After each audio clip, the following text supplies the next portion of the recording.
প্রিয় দর্শক শ্রোতা, আজকে এই মুহূর্তে আপনাদেরকে নিয়ে এসেছি মাদ্রাসা আজিজিয়া আনোয়ারুল উলুম মাদ্রাসায়। এটি দিনাজপুর ডিস্ট্রিক্টের হিলিতে অবস্থিত। এটি মূলত শুধু হিলির একটি প্রতিষ্ঠান নয়, আমরা বলতে পারি উত্তরবঙ্গের শ্রেষ্ঠ একটি বিদ্যাপীঠ। এখানে হেফজে কোরআন থেকে শুরু করে কিতাব, হাদিস, কোরআন, বিভিন্ন বিষয়ে এই প্রতিষ্ঠানটি সেই সুপ্রাচীন ব্রিটিশ আমল থেকেই এই প্রতিষ্ঠানটি মাথা উঁচু করে দাঁড়িয়ে আছে। বন্ধুরা, কথা দিয়েছিলাম যেখানেই যাব আপনাদের সঙ্গে ঐতিহাসিক বিভিন্ন প্রতিষ্ঠানগুলো এবং বিভিন্ন স্থানগুলো আপনাদের সঙ্গে একটি শেয়ার করার চেষ্টা করব। সেই প্রতিশ্রুতির ধারাবাহিকতায় আজকে আপনাদেরকে নিয়ে এসেছি এই মাদ্রাসা আজিজিয়া আনোয়ারুল উলুম মাদ্রাসায়।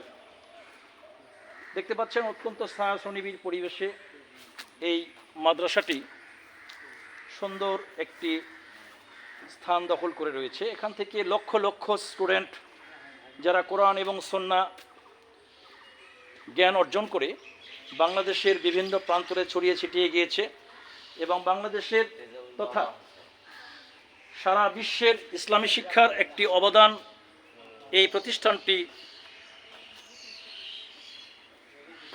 একটি উজ্জ্বল স্বাক্ষর রেখে গেছে। বন্ধুরা, দেখতে পাচ্ছেন সমস্ত কিছুই এই মাদ্রাসার সম্পদ। এখানে যত কিছু ঘর দরজা দেখতে পাচ্ছেন, এখানে কোথাও বা আবাসিক ছাত্রাবাস, এখানে শিক্ষকদের থাকার ব্যবস্থা রয়েছে, এতিমখানা রয়েছে, সব কিছুই সুপ্রাচীন আমল থেকেই এই প্রতিষ্ঠানটি মাথা উঁচু করে দাঁড়িয়ে আছে। বন্ধুরা, অনেক অনেক স্মৃতি বিজড়িত এই প্রতিষ্ঠানে আপনাদেরকে আজকে নিয়ে এসেছি। একটু অজুখানা দেখতে পাচ্ছেন, অজুখানা।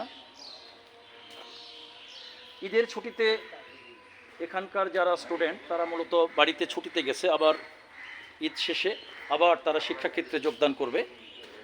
আমি মূলত এসেছিলাম, আসরের আজান হয়েছে, এখানে নামাজ পড়ব। এই হিলিতে এসে আসরের নামাজের জন্য এখানে দাঁড়িয়ে গেলাম। তো মনে করলাম যে আপনাদেরকে এই প্রতিষ্ঠানটি দেখানোর একটি চেষ্টা চালায়। সেই প্রতিশ্রুতির ধারাবাহিকতায় এই হিলি এই মাদ্রাসাতে নিয়ে এসেছি। এই যে দেখতে পাচ্ছেন একটি মসজিদ, এই প্রতিষ্ঠানের মসজিদ। এখানে ভিতরে আরও অনেক বড় পরিসরে জায়গা আছে, সব দেখাতে পারছি না সম্ভবত। তো যাই হোক, প্রতিশ্রুতির ধারাবাহিকতায় এই মাদ্রাসাটি আপনাদেরকে দেখালাম। আরও সামনে কিছু পেলে সেগুলো দেখানোর চেষ্টা করব। আজকে এই পর্যন্তই। আবারও সকলকে সালাম, শুভেচ্ছা এবং অভিনন্দন। আসসালামু আলাইকুম ওয়া রাহমাতুল্লাহি ওয়া বারাকাতুহু।